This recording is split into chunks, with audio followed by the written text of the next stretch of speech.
It's actually funny how now Disney tries so hard to just, their only priority is appealing to China. It seems like they get paid to further the agenda of dividing Americans, but they'll like be buddy buddy with China, which is ironic. I mean, it's not, it makes total sense. Captain America, in theory, is kind of stupid.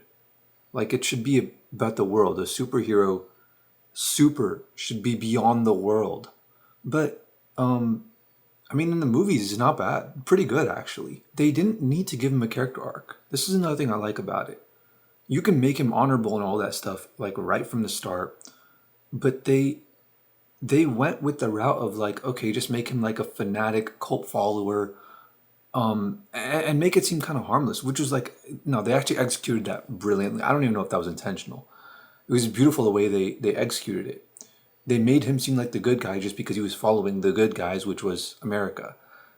And then it turned out to be more complicated than that.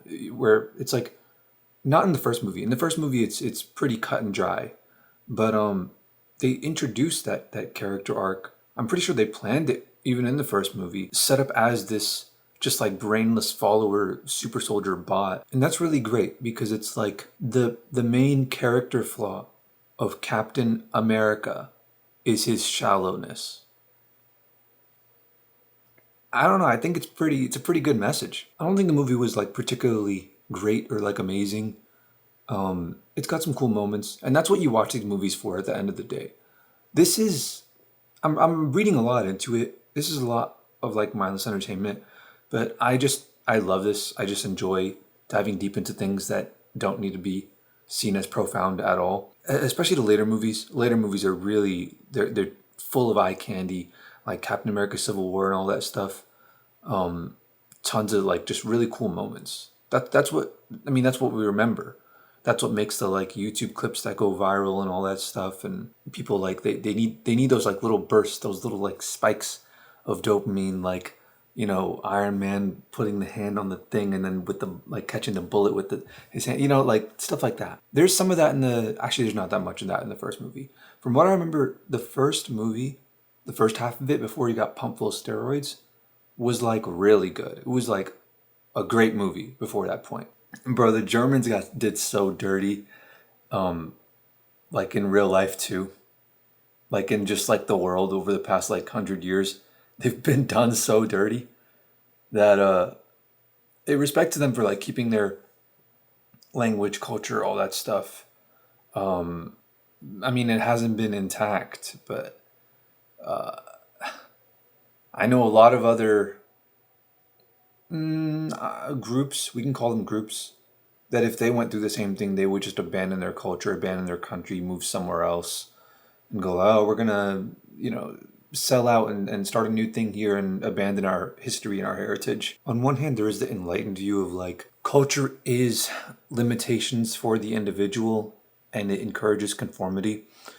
So all of it can be abandoned, all of it can be let go. None of it is something to attach your identity to. But then there's also like the Germans, what they do with their culture is far more respectable than a lot of other groups because at least they're going like, hey, if we stick to our guns, maybe one day in the future people will go like, actually, you know what? Maybe they were actually the heroes. Or I don't want to say the heroes because you have to take into account the enlightened view and realize that all people are people. It was us killing us at the end of the day. But at the very least realize that they were not villains. Maybe not in my lifetime, but maybe actually. I mean, the tide is turning.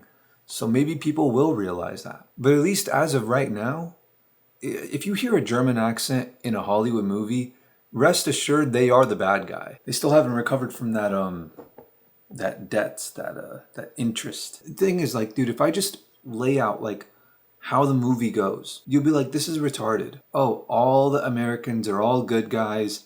They're all super noble and honorable and moral, and they all respect each other and they all love each other.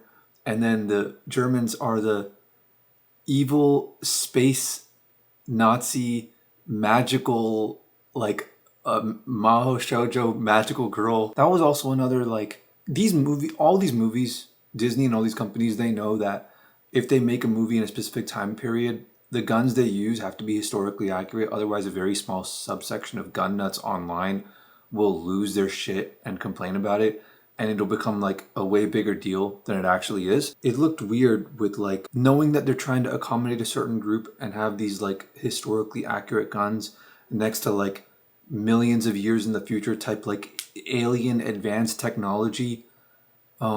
It just felt like they were working with like you can it pulls you out of the immersion of the movie. It's like, oh yeah, they're working under tight constraints because this is a company that expects to make $1 billion from these movies, and they want to appeal to everyone. Like you have these thoughts randomly when watching these Marvel movies. Red Skull was weird. Peggy Carter was great. Pretty unique movie in the MCU, all things considered. And I liked it. I like when, at least for a certain chunk of the movie, the artists who are on set get the chance, like they get free reign to actually make what they want to make, and they get to take some risks, and they get to like try to push to actually make something great rather than make something palatable to the masses that will get people to buy tickets because the trailer looks good and just give them a mediocre product. I respected when they actually gave artists the opportunity to do something a little more than that, chase something a little higher than that.